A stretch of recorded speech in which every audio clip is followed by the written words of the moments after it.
Je vais vous expliquer ce que c'est.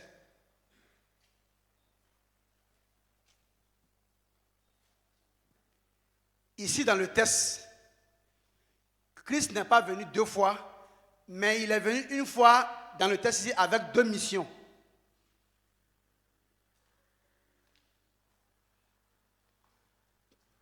Premièrement, Christ. Il faut sauter dans descendre. Saute. Voilà. Il est entré. Christ entrant dans le monde dit, comme Père, tu n'as pas voulu d'offrande et de sacrifice, alors tu m'as formé un corps. Vous me suivez? Parce que Christ, lui, l'esprit. Pourquoi le corps? Parce que ce sont les animaux qui ont des corps. Et un animal que Moïse prenait comme un bœuf, un taureau, une vache, les animaux ne peuvent pas régler le problème d'un être humain. Parce que l'animal est inférieur à l'être humain. C'est clair? Maintenant, donc l'animal est disqualifié. Et lorsque Jésus vient, les apôtres Pierre et ses amis disent qu'ils sont prêts à mourir aussi comme lui à la croix. Il dit non. Pourquoi? Parce que vous aussi, vous êtes des êtres humains de la même nature pécheresse que ceux qui ont besoin de salut là. Donc un pécheur ne peut pas sauver son ami pécheur. Donc l'animal vient d'être disqualifié et l'homme aussi vient, qui est supérieur à l'animal, à cause de sa nature de péché, vient d'être aussi disqualifié. Donc il faut un autre type d'homme. Mais sur la terre, là, tout ce qui est né de chair, de sang et de chair, 1 Corinthiens 15, petit, verset 50. Écoutez.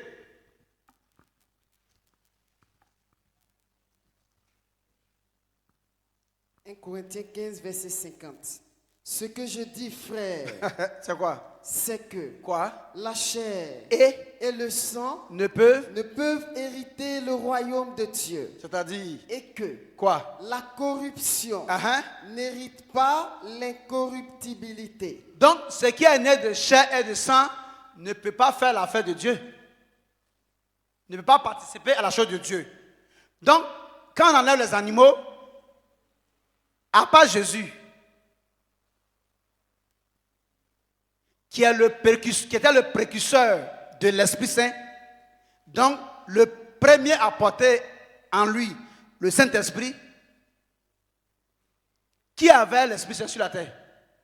Les apôtres ont eu l'Esprit à la Pentecôte. Ou est-ce faux? Donc si avant la Pentecôte, les apôtres mouraient pour quelqu'un, ça servait à quoi? Donc quand on enlève les animaux parce qu'ils sont inférieurs à l'homme, on enlève l'être humain aussi parce qu'il n'a pas la sainteté, il a aussi péché comme celui pour qui il veut mourir. Donc l'animal est disqualifié, l'être humain est disqualifié. Donc c'est pourquoi maintenant Christ va entrer dans le monde pour prendre un corps maintenant qui va être sanctifié par lui maintenant, et ce corps sera un corps mis à part pour cette œuvre de salut maintenant. Pour cette œuvre sacrificielle. On ne comprend pas? On ne me suit pas? L'animal ne peut pas régler le problème d'un homme. De homme à homme, c'est à partir de la Pentecôte que les hommes ont reçu l'Esprit. Donc avant la Pentecôte, là, eux ils meurent là, pour régler le problème de qui?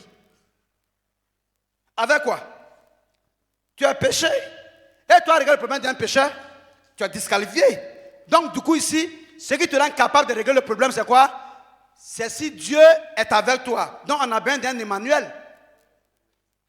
D'où maintenant Christ va venir prendre un corps.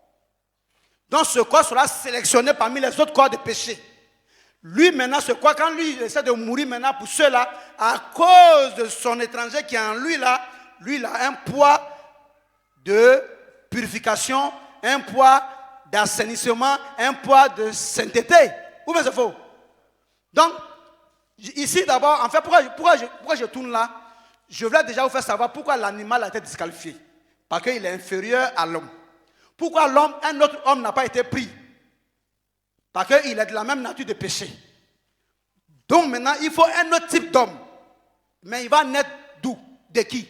Du même sang et chair là? Non. Donc c'est l'esprit maintenant qui va venir maintenant faire ce type d'homme là nouveau. C'est-à-dire que celui avec qui Dieu est maintenant. C'est lui là maintenant que Dieu étant avec lui maintenant là, sera rendu capable maintenant de régler le problème là, de ses frères.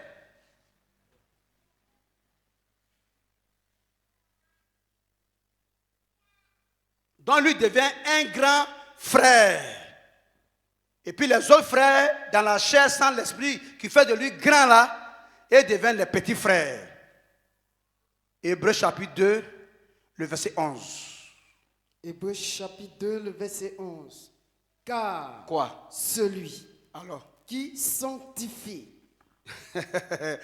Jésus, Christ, qui sanctifie, et ceux et nous, qui sont sanctifiés, sont tous lui. Et ceux qui les viennent sanctifier sont tous issus sortis d'un seul Dieu. C'est pourquoi C'est d'ailleurs pour cela il n'a pas honte il n'a pas eu honte de les appeler frères. petit frère, et lui reste le grand frère. Hein?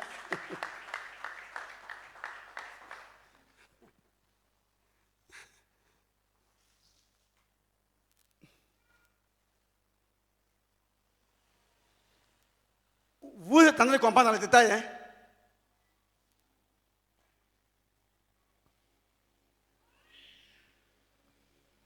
Vous êtes en train de comprendre dans les détails.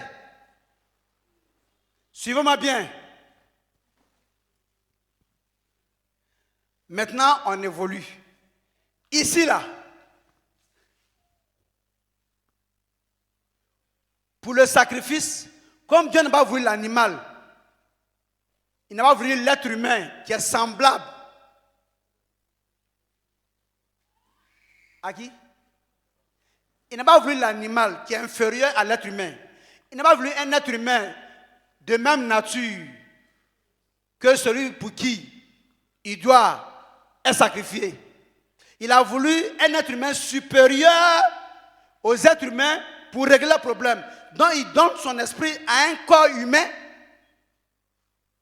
pour rendre ce corps humain supérieur de par son esprit en ce corps, afin que ce corps désormais soit dans la disposition de faire ce sacrifice suprême là.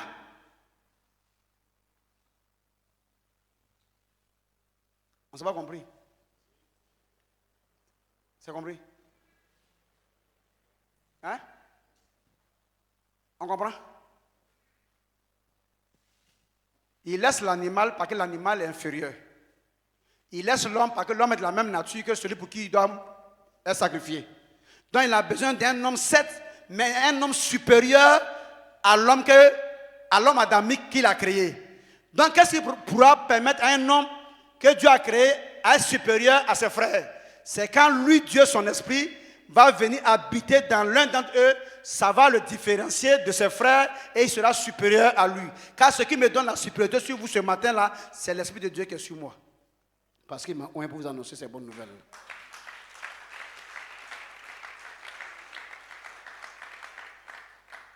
Sinon, on mange le même attiqué, on dort sur la même natte et on prend la même voiture pour se déplacer.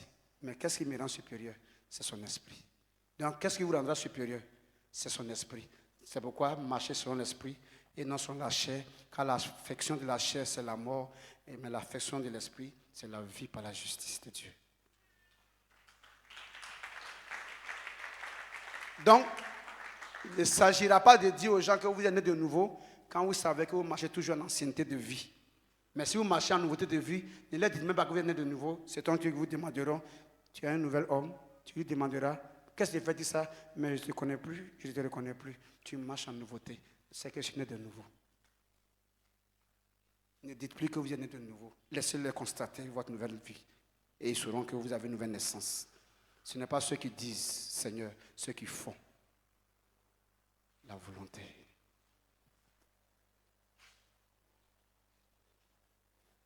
non, la chrétienté, c'est au-dessus de tout ça. C'est ce qu'ils ont pensé. Maintenant, ici, ce qui est intéressant, c'est quoi? Regardez le premier décor. Tout le monde le voit? Quand il n'a pas voulu d'animal, d'un homme pour le sacrifice, il s'est formé un corps lui-même. Vrai ou faux? Ça, c'était pour l'offrande et le sacrifice. Maintenant, pour le péché, il va changer. Ce n'est plus le corps qu'il va utiliser. C'est là le problème. Le corps vient être sacrifié pour que nous soyons rapprochés de Dieu.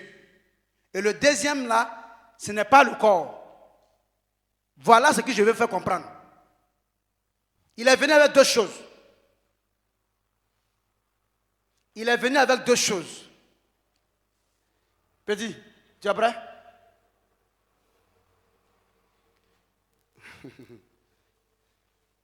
Un Jean 5, verset 6 à 8. 1 Jean chapitre 5, verset 6 à 8. C'est lui, Jésus-Christ, qui est venu. Comment? Avec de l'eau et du sang. Allons-y là. Non avec l'eau seulement, mais avec quoi? Avec l'eau et avec le sang. Et quoi? C'est l'Esprit qui rend témoignage. Personne n'a compris. Il est venu avec deux. Donc quand ils ont perdu son côté, c'est pas seulement le sang qui est sorti, il y a l'eau qui est sortie. Il est venu avec l'eau et le sang. Donc il est venu avec deux choses. L'eau ici, c'est l'esprit. Le sang ici, c'est l'âme. On va vérifier. Deutéronome chapitre 12, verset 23.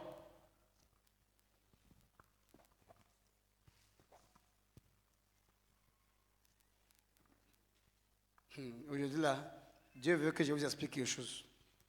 Deutéronome 12, 23, petit. Deutéronome 12, verset 23. Écoutez.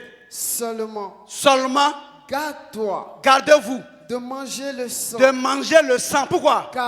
Parce que le sang, c'est l'âme. Le sang est égal à l'âme. Jésus est venu avec quoi et quoi? L'eau et le sang. On a la définition pour le moment du sang. Il reste quoi? L'eau. Jean 7, 37 à 39. It's my work. Jean chapitre 7, verset 37 à 39. Le dernier jour. Ah bon? Le grand jour de la fête. Qu'est-ce qui s'est passé? Jésus a fait quoi? Se tenant debout et s'écria. En disant quoi? Si quelqu'un a soif. Si quelqu'un a soif. Qu'il vienne à moi. Qu'il vienne à moi. Et qu'il boive. Et qu'il boive. Celui qui croit en moi. Qui croit en moi. Des fleuves d'eau vive. Il y a de l'eau. Couleront. Que je vais lui donner qui va couler. De son sein. Écoutez. Comme dit l'Écriture. C'est quoi l'eau? Il dit cela. Quand il parle de l'eau, il dit cela. Quand il dit que si tu viens croire en lui, tu auras un fleuve d'eau vive. Quand il parle de l'eau, il dit cela. De l'esprit. De l'esprit. Que devait recevoir. Donc Jésus appelle l'eau la quoi? Esprit. Et le sang, l'âme la quoi? Le sang. Donc Jésus est venu avec l'eau et le sang signifie, il est venu avec l'esprit et la chair. Le corps. Calmez-vous. On va aller doucement. C'est pas fini. Jean 6, 63. Jean chapitre 6, verset 63. Écoutez.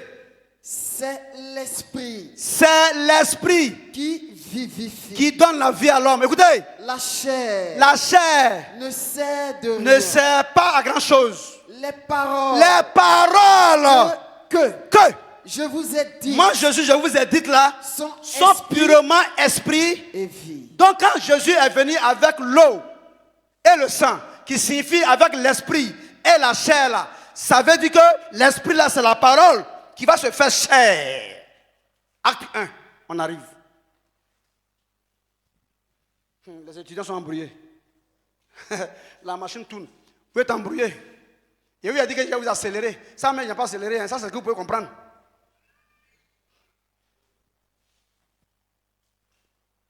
La tête chauffe.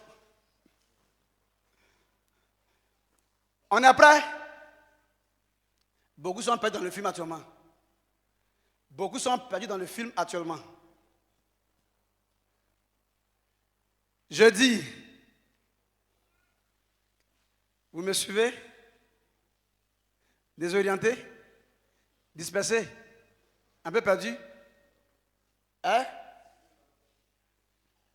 Ok, merci. Suivez-moi. Ici, il dit, c'est lui qui est venu avec quoi? Jésus-Christ est venu avec quoi?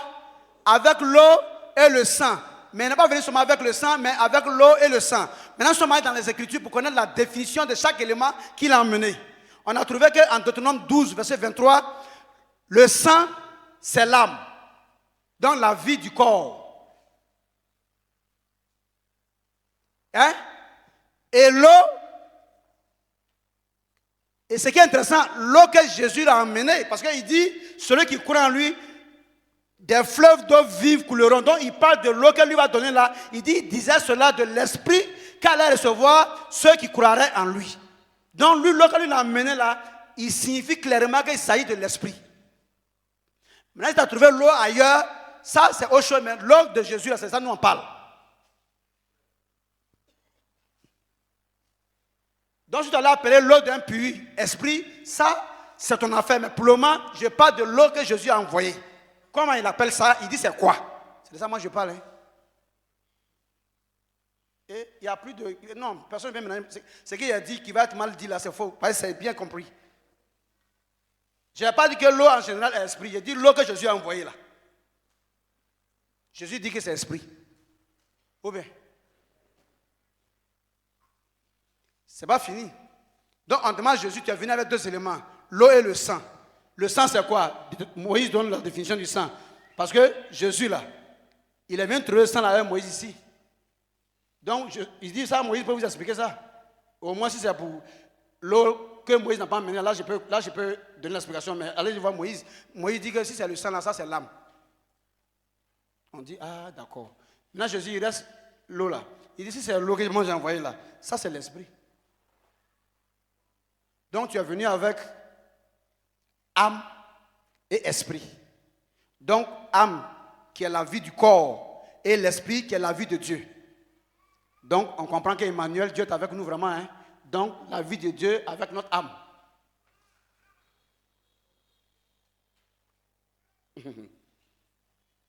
Hein?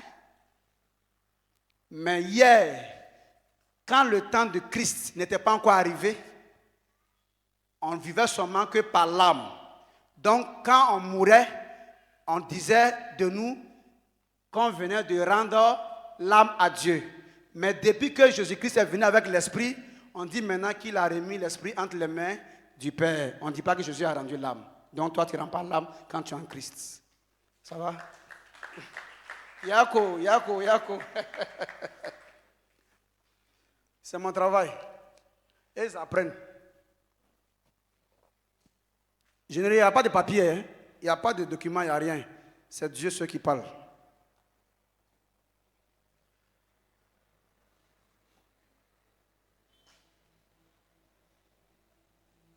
Donc, quand il dit au chrétien qui a rendu l'âme, il est en train de dire à Dieu qu'il a marché selon la chair ici. Donc il le condamne. Dieu dit, ils ont dit, hein, tu entends? Sinon, celui qui met en Christ là, lui remet son esprit entre les mains de Dieu parce que l'esprit par lequel il a marché, c'est cet esprit-là aussi par lequel il peut perdre sa vie lorsqu'il remet cet esprit entre les mains de l'auteur de cet esprit. Par conséquent,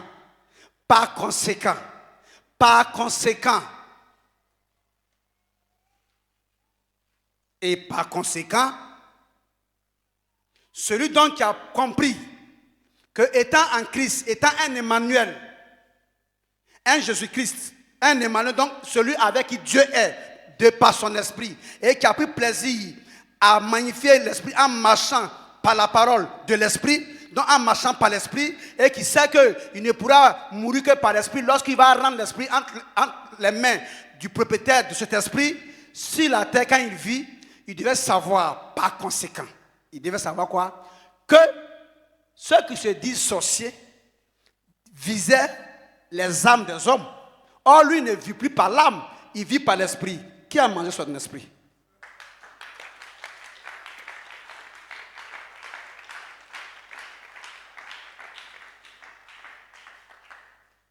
On peut avancer? Il peut creuser?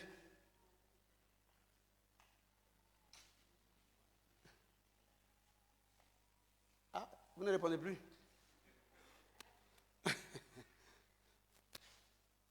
Qui peut te manger?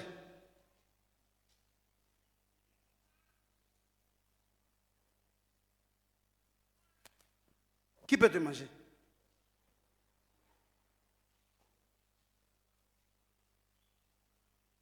Écoutez ça.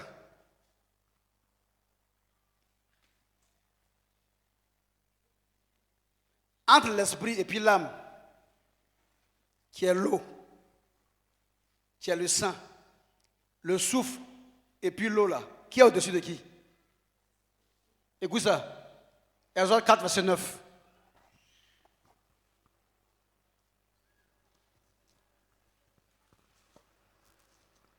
Écoutez ça, hein? Exode chapitre 4, verset 9. S'il ne croit pas même Si le peuple ne croit pas même à ces deux signes aux deux signes que je t'ai donnés là, et n'écoute pas ta voix, et s'il n'écoute pas ta voix, ce que tu lui as dit, tu prendras de l'eau du fleuve. Moïse doit prendre quoi? Quoi? De l'eau du fleuve.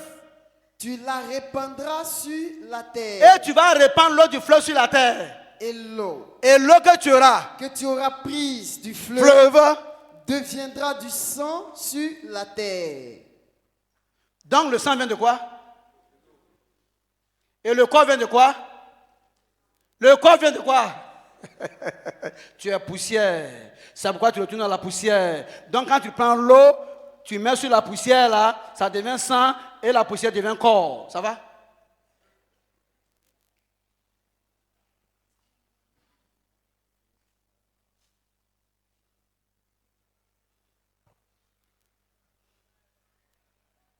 Maintenant, quand tu vas à la mer, entre l'esprit qui est le vent et puis l'eau, qui est au-dessus, qui est en dessous? Hein? C'est l'esprit qui est au-dessus. Et l'eau est en dessous et en bas. C'est ça?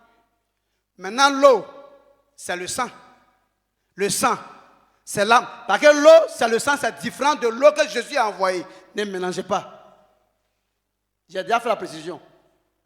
Nous sommes par conséquent. Ah, d'accord. Amusez-vous. Et ça, c'est ce que je fais. Hein? Vous avez entendu maintenant? L'eau que Jésus a envoyée est différente. Il dit, celui qui croit en moi, des fleuves d'eau vive couleront de son sein. Il dit cela de l'esprit qu'allait recevoir ceux qui croiraient en lui. Donc ça, c'est ce qu'il va produire. Or, l'eau dont il s'agit là, ce n'est pas Jésus qui a produit ça. Ça, c'est l'eau du fleuve. Ça va? Hein? Donc, ne prends pas l'eau du fleuve pour faire cette eau-là, l'eau qui sort de Jésus, pour avoir la même définition. On est clair?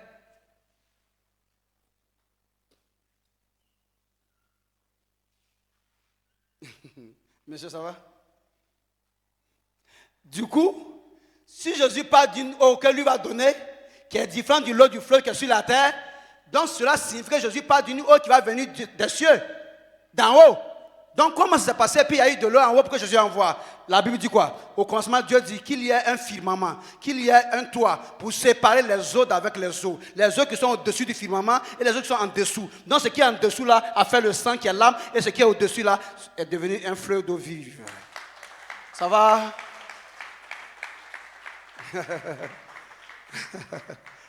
Ah, Zungrana.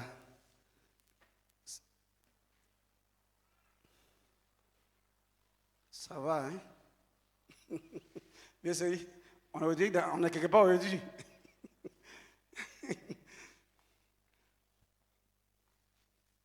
Je vous ai dit qu'aujourd'hui, là même, il allait vous accélérer, mais c'est parce que votre niveau, là, on va aller. Ça va venir.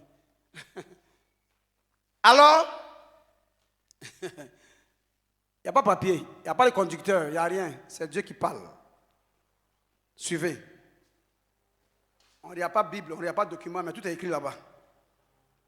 Suivez.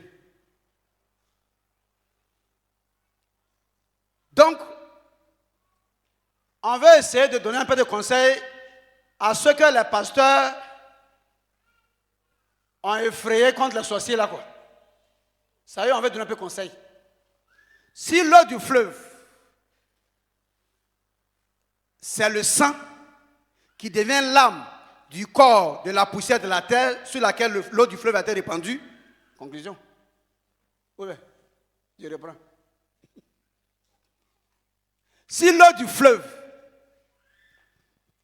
devenue sang, donc appelée âme, dans le corps de la poussière de la terre sur laquelle cette eau du fleuve a été répandue pour devenir sang, ou bien, tu prendras l'eau du fleuve, tu la répandras sur la terre, et l'eau que tu vas répandre sur la terre deviendra du sang, appelé âme, dans le corps formé par la poussière de cette terre. Ou bien, c'est simple, non? Donc, récapitule. Si l'eau du fleuve, si quoi? L'eau du fleuve qui est devenue sang, appelée âme. Cette eau-là, elle est en dessous de l'esprit. Vrai ou faux? Elle est en dessous de l'esprit. Donc l'esprit est au-dessus de l'âme. Maintenant, si toi tu es né de nouveau, ta première naissance là, c'était une naissance selon l'âme, selon le sang et la chair. Et quand tu nais de nouveau, tu nais selon l'Esprit de Dieu. Donc par conséquent, tu deviens un être qui est au-dessus de la vie de l'âme. Donc ces sorciers existaient pour manger les âmes là, mais ils ne peuvent pas t'atteindre parce que tu es au-dessus de la sorcellerie. Ou bien toi tu vis par quoi?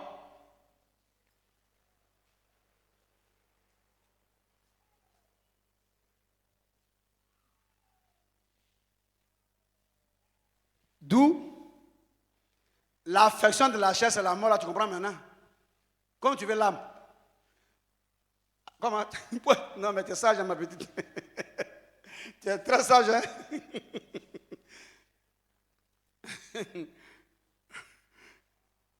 Ah, comment compris?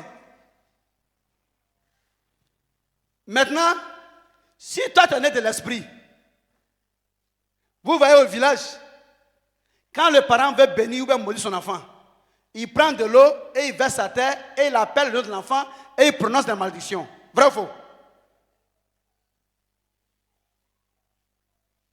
Maintenant, vous ne savez pas ce que ça voulait dire. Il dit l'eau là, c'est l'âme de mon enfant. Toi, la terre là, c'est son corps. Donc vous deux, je vous appelle à détruire sa vie ou à bénir sa vie. Allez, répondez. Donc quand lui parle maintenant, alors le corps et la chair là reçoivent cet esprit de malédiction et puis ça s'exécute. Maintenant, quand toi tu es né d'esprit, l'eau qu'on verse sur la terre là ne te maudit plus. Parce que tu planes au-dessus de cette eau là.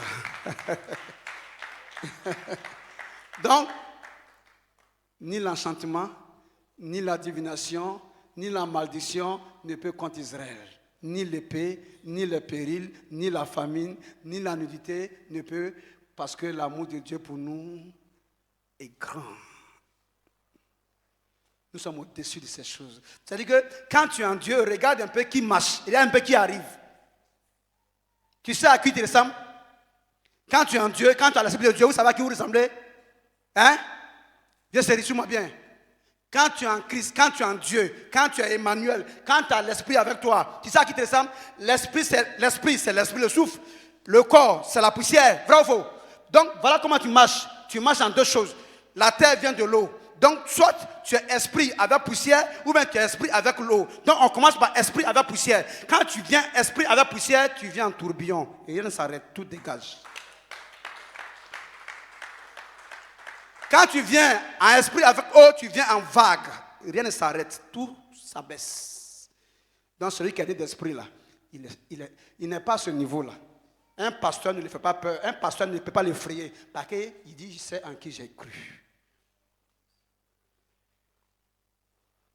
Vous êtes encore dans des vues humaines, vous êtes encore dans ces choses élémentaires là. Non, non, non. La frayeur ne peut pas résider en Israël, dans l'Israël de Dieu. Non, dans le peuple de Dieu. Non, dans celui qui croit en Dieu, qui a l'esprit de Dieu. Ces choses-là, il dit, bannis l'inquiétude. Bannis la frayeur. Elle ne s'approchera pas de toi, car tu seras fermé par la justice. Personne ne peut te tuer. Personne ne peut te manger. Parce que si on mangeait le sang et sa chair, toi, tu es devenu esprit, on ne mange pas.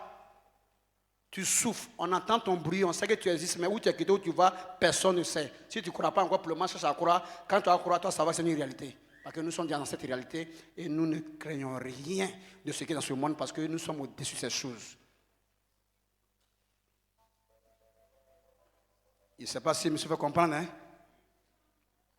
Hein? Est-ce que j'arrive à me faire comprendre? Ou bien vous ne comprenez pas? Hein? Merci beaucoup. Et vous comprenez la profondeur? Est-ce que vous saisissez la profondeur de la pensée du jour là? Parce que j'ai dit beaucoup de choses, hein? J'ai fait exprès. Je n'ai pas terminé le cours parce qu'il y a des conseils à vous donner pour que vous sachiez plus ou moins que quand quelqu'un dit qu'il est avec l'esprit là, il ne faut pas qu'un pasteur l'inquiète que c'est un ignorant qui t'enseigne.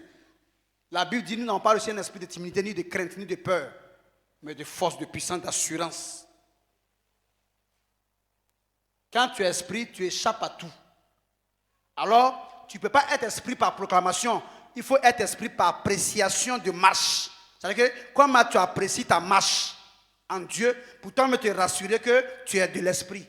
Mais quand toi-même tu sais que tu es de la chair, mais tu proclames que tu es de l'esprit, c'est pourquoi tout ce que tu vis là aussi là vient contredire ta confession. Mais ce n'est pas Dieu qui s'est dit, c'est toi. Car lui reste fidèle. Même si nous devenons infidèles, lui demeure fidèle à lui-même. Rendez-le capable. Mettez-le dans sa capacité. Mettez Dieu dans sa force. Mettez Dieu dans sa puissance. Ça veut dire que mettez-le à l'aise pour qu'il puisse œuvrer. Que si tu veux permettre au vent de soulever un sachet pour faire la parade dans l'espace, toi aussi prends la peine d'abord de vider le sachet de son contenu. Sinon tu ne mets pas le vent à l'aise. Donc soyez légers, soyez simples comme des colombes, prudents comme le serpent, et Dieu se manifestera.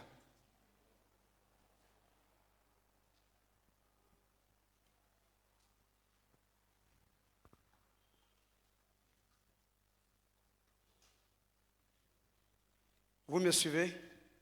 Je vais arrêter le culte ici aujourd'hui parce que sur la deuxième partie, si on rentre, on oublie d'aller jusqu'à 3 heures de temps pour finir ça.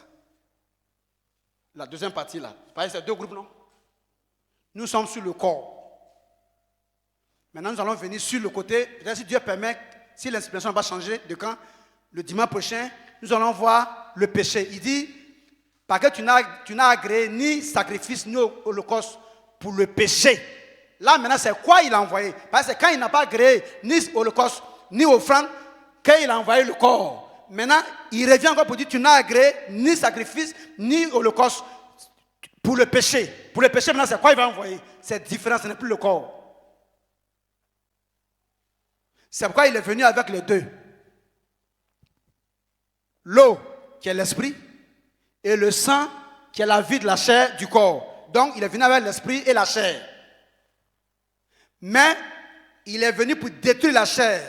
Ce qui signifie que si vous recevez Christ là, vous devez mourir à vos passions charnelles. Vous devez mourir à vos désirs charnels. Vous devez mourir à vos plaisirs charnels. C'est ce qui sera votre part de crucifixion. Car, dit-il en Romains chapitre 6 là, il dit, si vous êtes devenu une même plante avec lui par la conformité en sa mort. Donc vous devez vous conformer à Christ, à sa mort. Vous conformer signifie quoi? Être en uniforme avec Christ. C'est-à-dire que tel son corps est mort, vos corps doivent mourir. Mais il dit comment le corps meurt? Comment? Comment on tue le corps? C'est pas moi qui vais dire ça. Écoutez.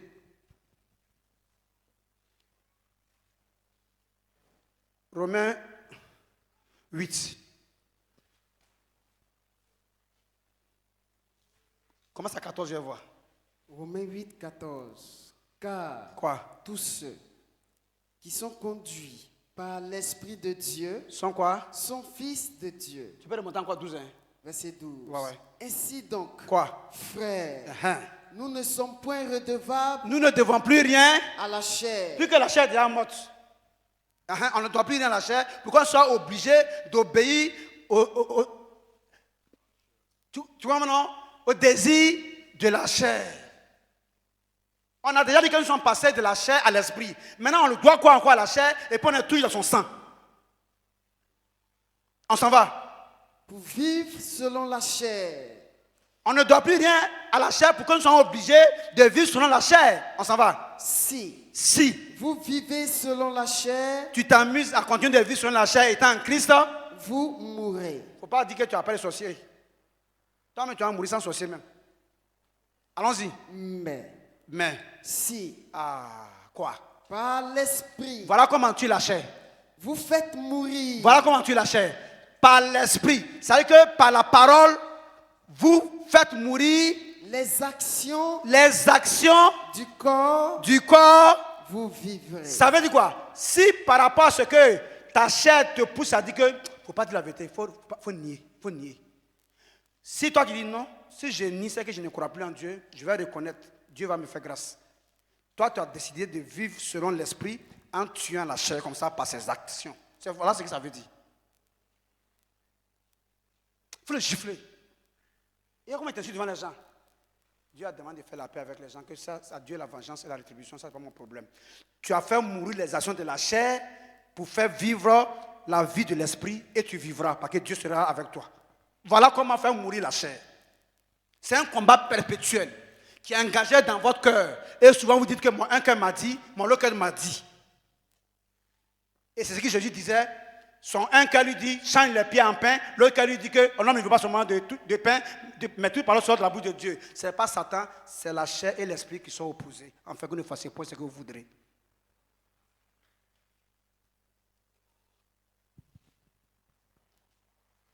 Je suis en train de parler. Hein. Il y a silence. Hein? Hein, Mike? Il y a silence dans la salle aujourd'hui.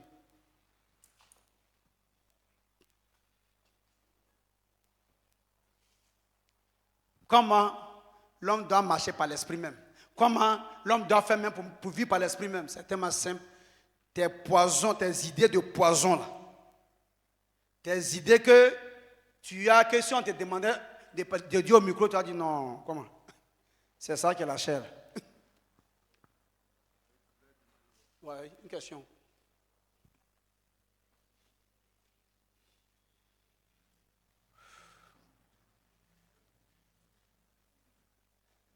Que le Dieu de Papa Zoumrana, le prophète, soit béni. J'ai compris quelque chose, je voulais voir si c'est vrai. Allons-y, c'est ça. Il dit, quand elle dit que elle le Christ, et puis la chair, pour pouvoir marcher le Christ, il faut faire un sacrifice. Faire un sacrifice. De même que Christ a sacrifié sa chair à la croix. Voilà. Il faut d'abord se sanctifier, d'abord le Christ d'abord, avant de faire le sacrifice. Non, te sanctifier, je vais t'expliquer comment se sanctifier. Si.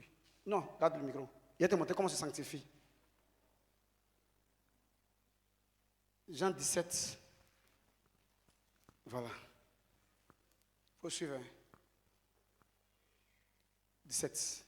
Jean 17. 17. Sanctifie-les. Sanctifie-les comment? Par ta vérité. Qu'est-ce que ta vérité?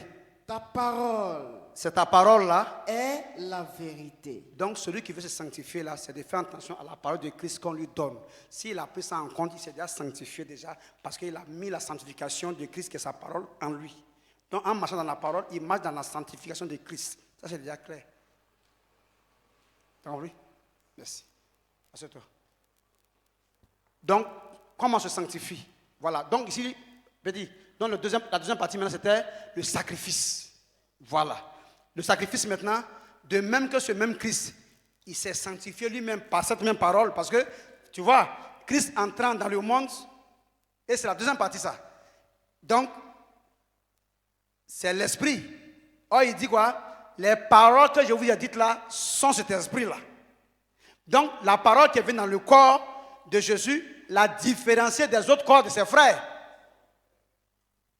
Cette parole-là, lui, a sanctifié ce corps pour que les autres frères restent dans la souillure. Donc, l'incapacité de sauver les autres frères. Mais lui, la parole étant en lui, l'ayant sanctifié, ça veut dire que celui que le Père a sanctifié et envoyé. Donc, il envoie la sainteté. Jésus même dit, c'est Jésus qui parle ici, il dit, Père, sanctifie-les par ta vérité, car ta parole est la vérité. Donc, il explique que la sanctification vient de la vérité, mais la vérité, mais ce n'est rien d'autre que la parole. Donc, celui qui veut être saint, il suffit simplement de se consacrer à la parole de Christ là, et il aura la sainteté de Christ avec lui.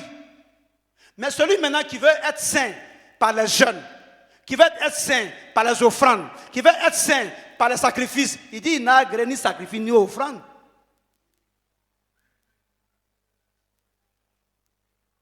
C'est ce que lui il a utilisé pour sanctifier Jésus, qui est ton frère aîné, et que toi tu es son cadet, toi tu viens après lui là, pour que vous soyez de la même famille, c'est que vous devez participer aux mêmes moyens de sanctification.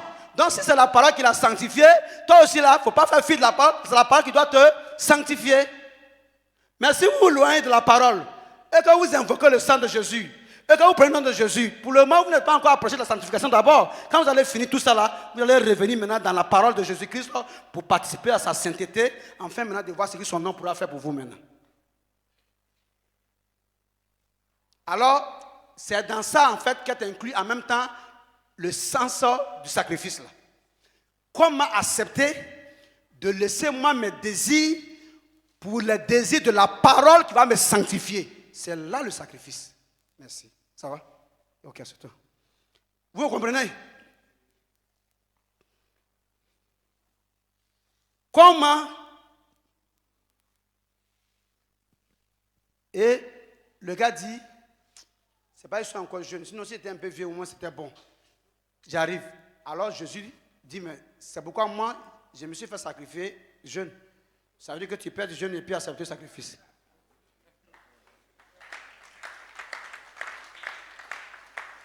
Je suis antichrist, hein? C'est ça?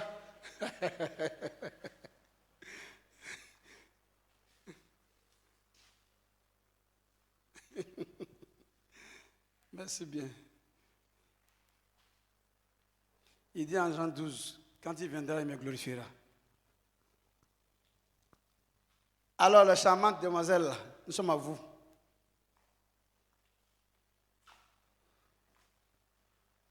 Vous voyez, non?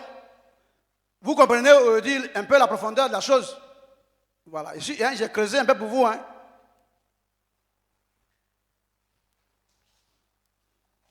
Maintenant, il dit, tu n'as pas voulu les sacrifices, les offrandes, c'est pourquoi tu m'as formé un corps. C'est ce corps-là seul, son sacrifice maintenant, que toi tu vas accepter.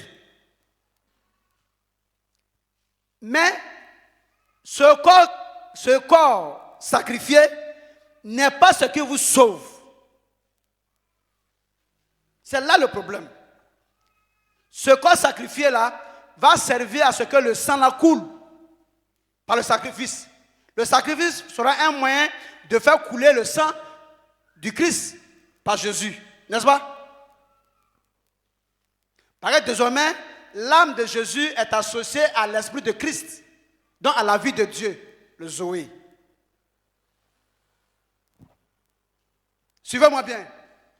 Maintenant, le sang là, qui a coulé là, il a coulé pourquoi?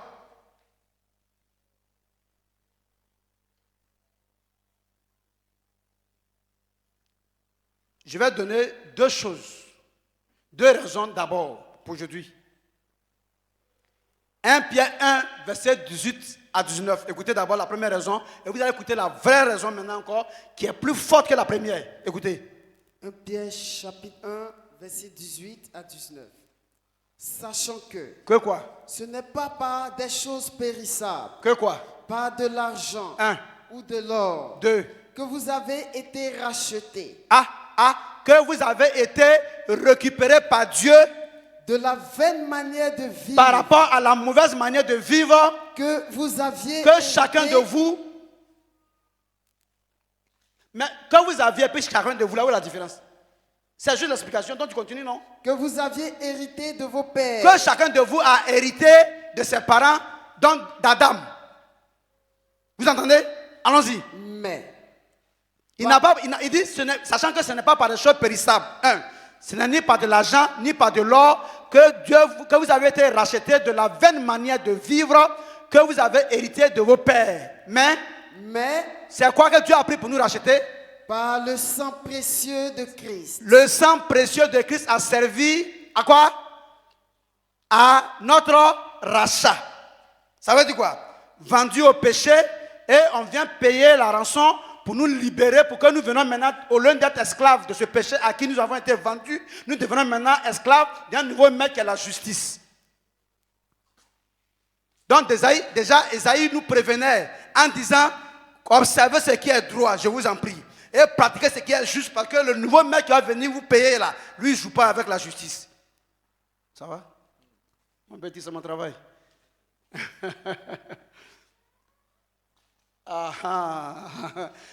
Donc, Esaïe nous mettait déjà dans la disposition. Hein, Iso? Il nous mettait déjà dans la disposition. Comment? Pour pouvoir servir le nouveau maître. Et je que là, touriste, j'ai fait exprès de ne pas dire quelque chose. Parce que ici, quand tu écoutes ce que je dis là, c'est comme si la justice là, je la demande d'abord avant même que Jésus ne vienne. C'est pas ça? Or, ce qu'on a retenu toujours, c'est quand Jésus vient, maintenant que tu vas devenir juste. Maintenant, Esaïe lui dit, observez ce qui est droit et pratiquez ce qui est juste, car mon salut ne tardera pas à venir. Donc, ça veut dire qu'il ne faut pas qu'il vienne vous trouver dans l'injustice. Donc, d'abord, ça me donne raison, mais ça, c'est en primo. Maintenant, ça va accélérer ma raison, ça va confirmer ma raison pour qui maintenant. Quand Jean-Baptiste est venu, il est venu après Jésus, mais avant Jésus. Maintenant, quand il demande d'aplanir le chemin du Seigneur, ça veut dire quoi? Ça va être d'attendre d'abord que le Seigneur passe, et puis vous allez arranger la route.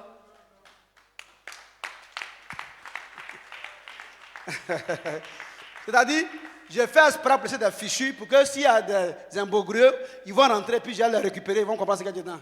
Je laisse des choses exprès, il ne faut pas me poser question, il faut écouter seulement pour me laisser, que je sais toute la Bible là, et puis je parle.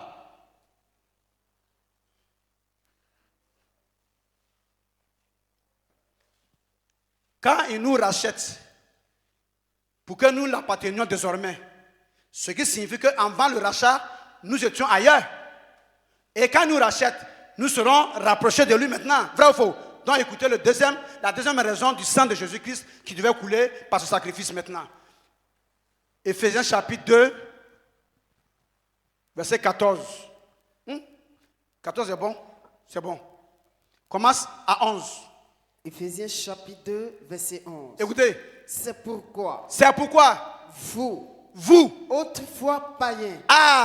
Qui avez besoin d'être rachetés là. Dans la chair. C'est la cause de votre chair là. Appelés incirconcis. Par ceux qu'on appelle circoncis. Et qui le sont. Et d'ailleurs, ils sont circoncis. En la chair. Dans la chair. Par la main de l'homme. On s'en va. Souvenez-vous. Rappelez-vous. Que vous étiez. Qu'avant d'être rachetés par Dieu, vous étiez. En ce temps-là. Sans Christ. Sans l'Esprit de Dieu. Sans la parole. Allons-y. Privé du droit de cité dans Israël. Étranger. Et vous étiez étranger en ce moment-là. Aux alliances de la promesse. Donc vous étiez loin de Dieu. Allons-y. Sans espérance. Sans même espérance. Et sans Dieu dans le monde. Écoutez ça. Mais maintenant, en Jésus-Christ, en la personne de Jésus et Christ là, vous qui étiez autrefois éloignés dans un champ d'injustice, vous travaillez pour un injuste. Vous avez été rapprochés. Vous avez maintenant été rapprochés par quoi? Par le sang de Christ.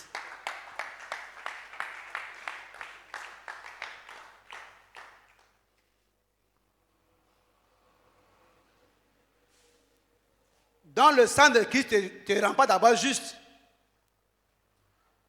Ça te rapproche de Dieu pour que tu apprécies la justice de Dieu. Donc c'est ta marche de rapprocher que tu es devenu là qui va justifier que tu fais partie des rapprochés. Et ta marche contraire à la justice de celui de qui tu t'es rapproché là, qui va montrer que toi, c'est toi qui dis que tu es rapproché, sinon tu es très éloigné. Tu es le rebelle. Et ça, c'est au verset 1, ça. C'est ce qu'il dit là. C'est profond, hein?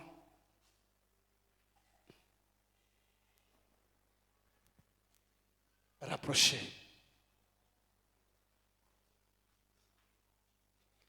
Alors, donc Christ entend dans le monde, dit Père, vous me suivez? Vous me suivez maintenant? On va finir là. Tu n'as voulu sacrifier ni offrande, tu m'as formé un corps pourquoi? Afin de les rapprocher à toi. Là maintenant, ils vont devenir des Emmanuel. Parce que toi, rapproché, il y a Dieu, toi, avec eux désormais. Sinon, pour le moment, ils sont sans Dieu, privés de la cité de Dieu, étrangers aux alliances. C'est ce qu'on a lu tout à l'heure. Hein? Exi? On comprend bien?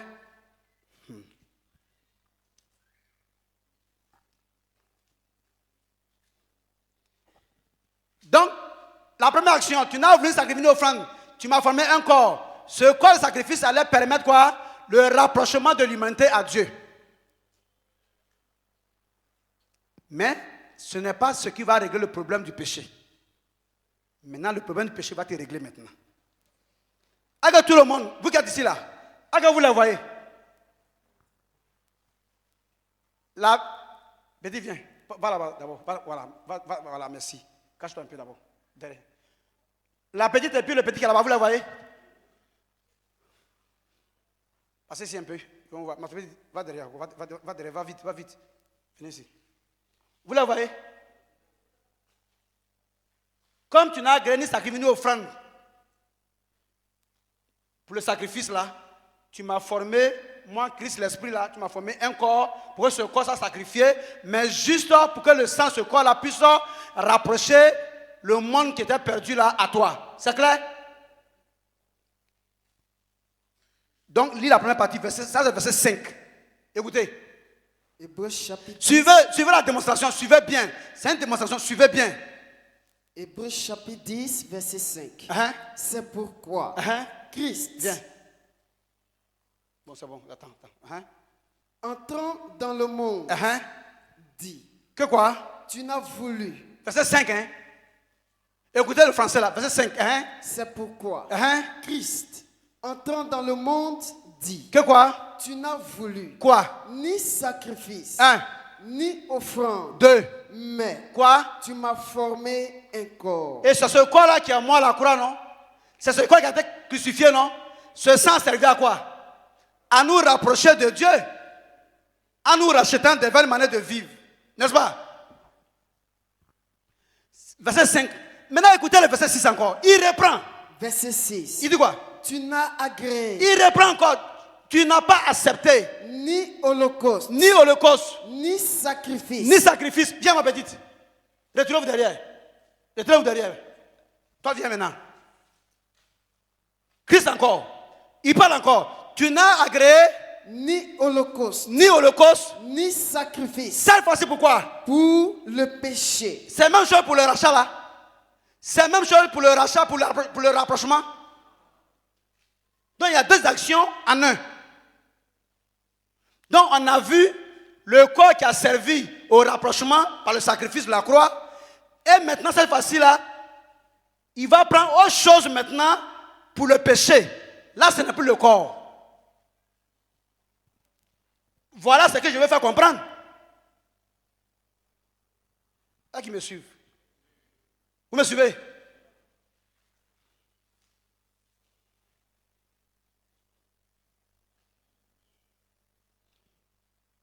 Au verset 5, tu m'as formé un corps. Parce que tu n'as pas voulu de sacrifice ni d'offrande.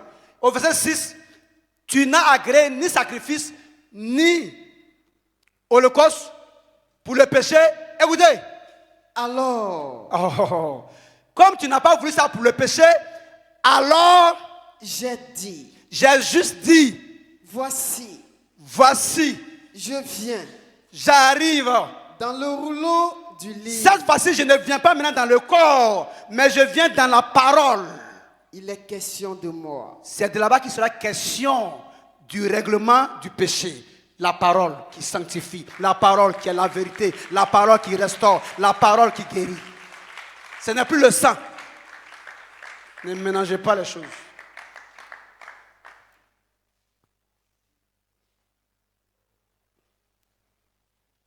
Donc celui qui fait fi de la parole et qui cherche le salut est perdu d'office. Jésus, il est comme ça, tu le connais? Jésus m'a sauvé et toi, tu es perdu et puis tu cherches à demain poser question aux gens. Moi, j'ai l'assurance de mon salut depuis quand? Je suis fou pour Jésus, il est venu guérir les fous, toi tu es encore fou.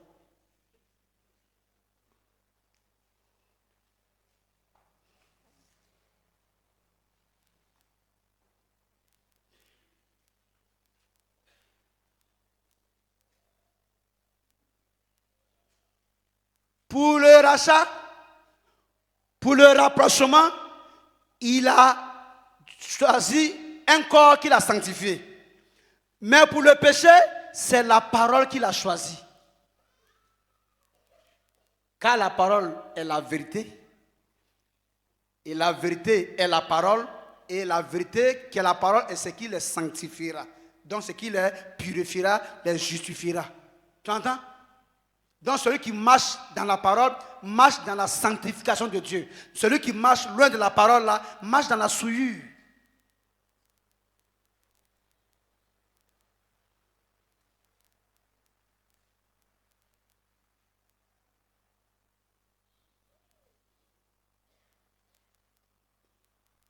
Donc où tu es? À quel niveau te trouves-tu? Où es-tu situé dans cette affaire? Donc, ils ont pris le corps, le sang du corps là pour tout régler en même temps. Pendant que le texte parle de manière détaillée, indique clairement comment chaque chose est traitée par Dieu. Quand il s'agit d'être rapproché, là c'est le sang du corps sacrifié. Quand il s'agit d'être sauvé du péché, c'est la parole là qu'il faut prendre en considération, que ce sont les paroles de la bouche du Christ là qui te sauveront. C'est pourquoi il dit, à qui irons-nous car tu as les paroles de la vie.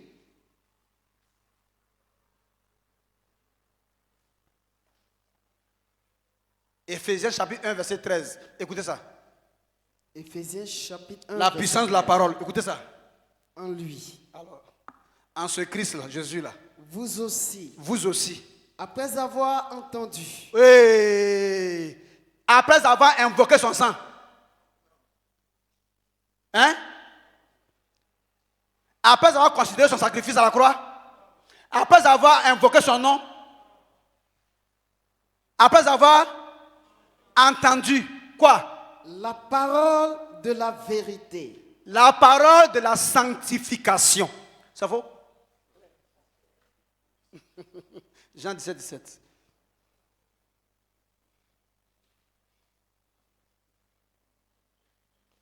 Après avoir entendu la parole de la vérité, donc la parole de la sanctification, hein?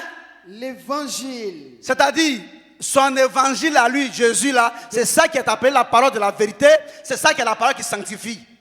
L'évangile. Donc si toi tu ne marches pas en fonction des conseils de l'évangile, qui te dit par exemple, si quelqu'un te gifle à gauche, donne-lui la joue droite, qui ne signifie pas forcément donner la joue droite, mais qui veut dire de ne pas résister, de ne pas répliquer, pas de ne pas répliquer lorsque la personne là, tu sais qu'il te moyen pour te frapper jusqu'à ce qu'il va t'évanouir, là tu ne le répliques pas pour dire que c'est à cause de Jésus. C'est faux, c'est pas que tu as peur de lui, c'est pas de ça qu'il s'agit, hein. C'est quand lui il a peur de toi, puis tu ne répliques pas là, c'est là que tu as fait à cause de Jésus. Amen. Donc toi, tu ne répliques pas à cause de quoi? That is the question. Le peureux dit à quoi de Jésus. Et quand il est moyen, il est venu.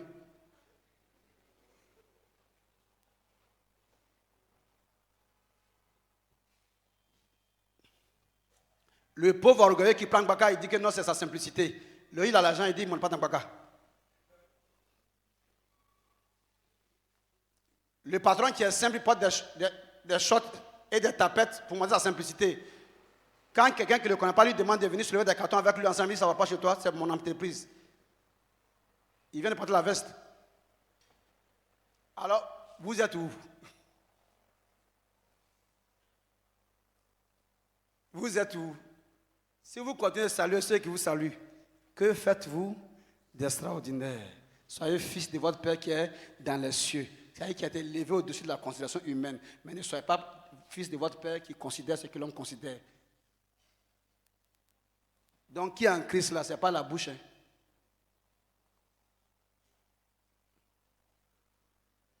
C'est pourquoi on a de ces témoignages bizarres où quelqu'un laisse son poste à son frère pour voyager.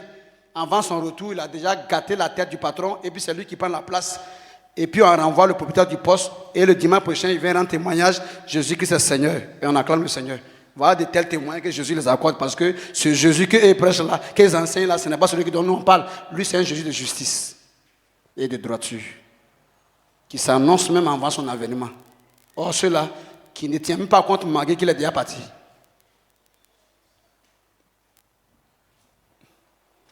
Je parle, hein. Comme il veut savoir si je suis du Christ, je vais leur présenter ma pièce d'identité par rapport au Christ.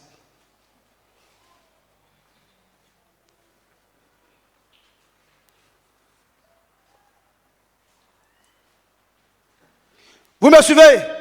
On va boucler. Suivez. Il dit,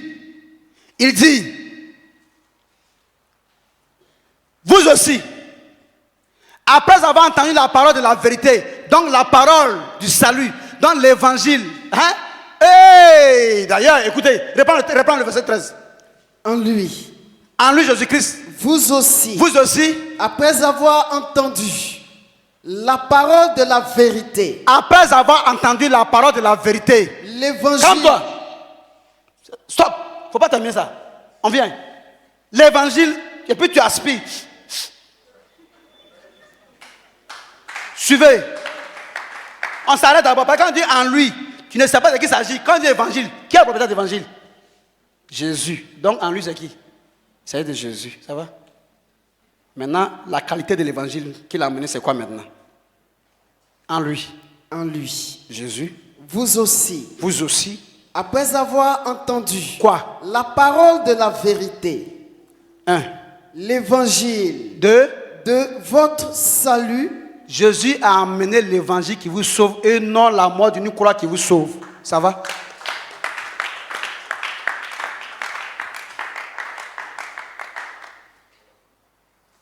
Hein? Petit, c'est mon travail. Et elle veut faire affaire de Dieu. Parce qu'il gagne, il y a l'argent dedans. Non, moi c'est un travail pour moi que Dieu m'a envoyé pour faire. Donc quand je parle, celui qui m'écoute là, c'est comme s'il était assis et puis Dieu l'expliquait son œuvre.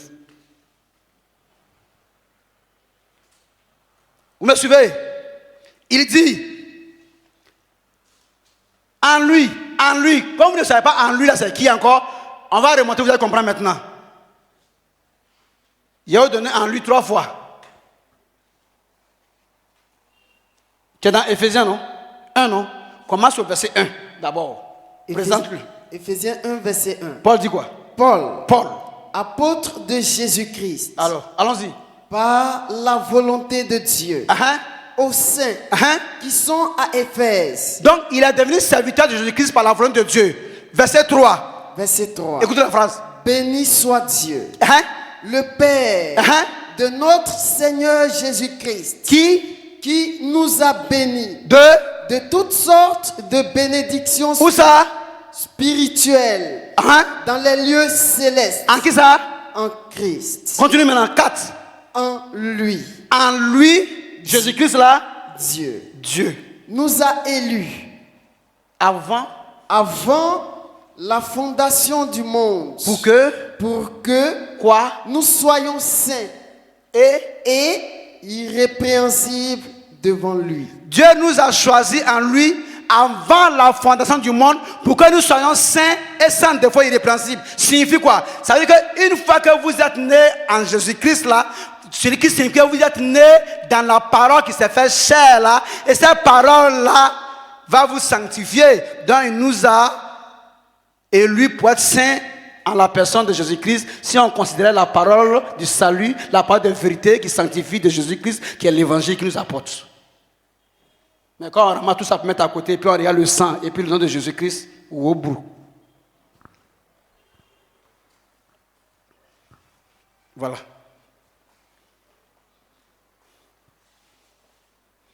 Alors, pour ce qui nous rapproche, c'est le corps. Mais pour ce qui règle le péché, c'est quoi? C'est la parole. Donc nous sommes en Hébreux 10, 6. Allons-y. Hébreux 10, verset 6. Écoutez. Tu n'as agréé. Tu n'as pas aimé. Ni holocauste. Ni sacrifice. Pour le péché. Par rapport au péché. Alors. J'ai dit. Voici. Donne-moi une minute. Quelque chose. Dis-moi ça.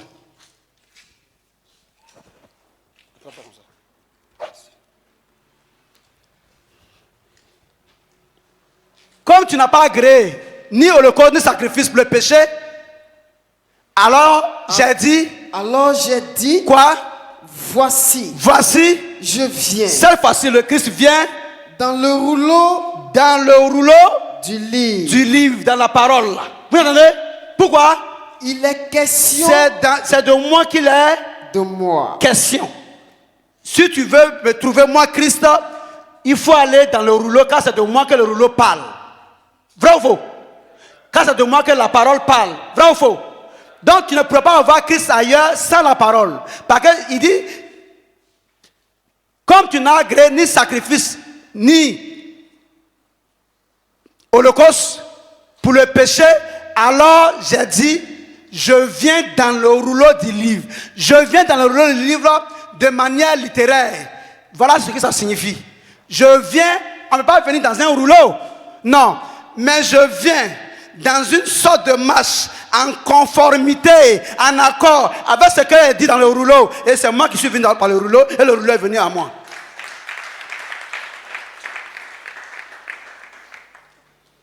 Il te suffit simplement de te conformer au texte du rouleau et toi et le rouleau vous devenez un. Ou bien. Donc, si la parole au commencement était avec Dieu et que la parole était Dieu, donc la parole est Dieu. Si Christ maintenant vient, comme la parole est, comme la parole veut, donc Christ devient la parole c'est Christ, donc Christ, donc moi, le Christ dans le Père et le Père en moi, nous sommes un.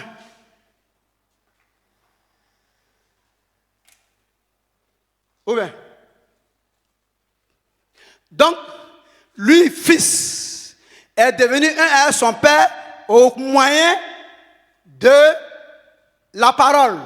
Donc, pour que tu sois de la famille de Dieu, frère de Christ là, il faut que tu le suives dans la parole. Une fois que tu prends plaisir à être hors parole là, tu es d'une autre famille étrangère, mais tu n'es pas inscrit encore sur la liste de la famille de Christ. Par conséquent, tu n'es pas encore enfant de Dieu. Alors, où toi tu es?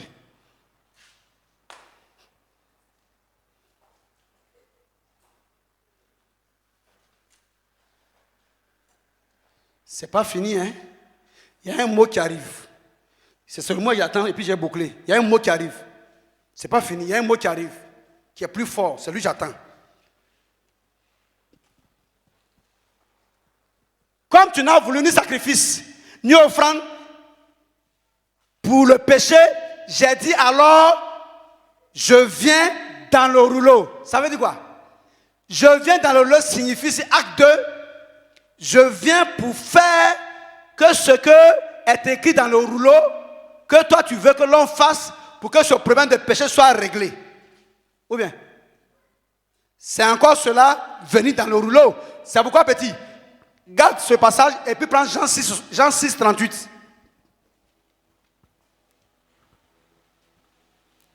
Jean chapitre 6, verset 38. Car quoi? Je suis descendu. Je suis descendu. Jésus parle. Du ciel. D'où ça? Du ciel. Pour faire quoi? Pour faire. Quoi? Non ma volonté. Mais quoi? La volonté de celui qui m'a envoyé. Ah, sa volonté se trouve où? Ce qu'il veut se trouve où? Ce qu'il veut se trouve dans le rouleau de son livre. Donc si toi tu ne te conformes pas aux prescriptions de son rouleau, du rouleau de son livre là, comment tu pourras faire sa volonté? Comme Jésus l'a fait. Il ne parle pas de sang ici. Il ne parle pas de son nom ici. Il parle d'une parole à mettre à exécution. On n'a pas dit c'est facile. On n'a pas dit ça t'arrange. On n'a pas dit que c'est pas difficile. On dit voilà ce qu'il sait. Et toi tu es où? C'est de ça qu'il s'agit. Qui t'a demandé si c'est facile? Ou bien c'est faisable? On n'a pas dit de ne pas, malgré ça, ne pas te considérer comme chrétien. On dit de savoir seulement que c'est toi qui dis ça, mais sinon tu sais désormais que tu n'es pas chrétien. C'est de ça qu'il s'agit. C'est pas fini, hein? Le mot arrive. Comme tu n'as voulu ni sacrifice, ni holocauste pour le péché, j'ai dit alors, je viens dans le rouleau du livre, car c'est de moi qu'il est question, pour faire.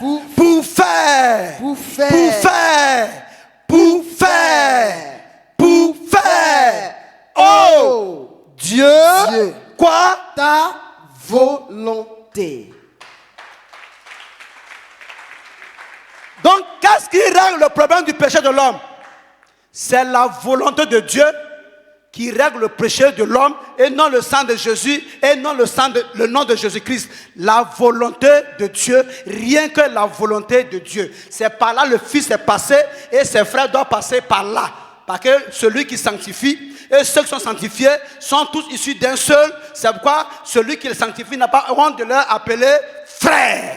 Pour que tu sois frère, voilà ce qu'il faut faire. All right.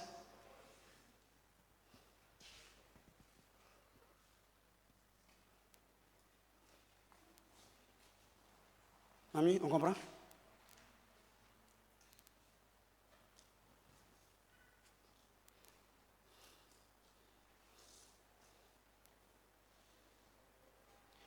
Venu une fois par deux actions. Une action sacrificielle pour rapprocher et une action à travers l'obéissance à la volonté de Dieu révélée par sa parole pour le règlement définitif du péché. Alors pourquoi Isaïe dit observez la droiture et pratiquez la justice car mon salut ne tardera pas. Pourquoi? Puisque mon salut c'est ma volonté et ma volonté c'est que vous soyez juste et droit, disposez-vous vite à cette droiture et cette justice-là, afin que lorsque cette parole sera révélée, vous ne soyez pas étrangers et que ça ne soit pas quelque chose de très fort et brusque pour vous. Je vous ai prévenu. C'est pourquoi les prophètes sont venus mener les investigations par le même esprit de ce Christ-là, sans être le Christ véritable là, mais vous donner déjà une idée de ce que si le Christ véritable venait, c'est qu'il allait vous demander de faire.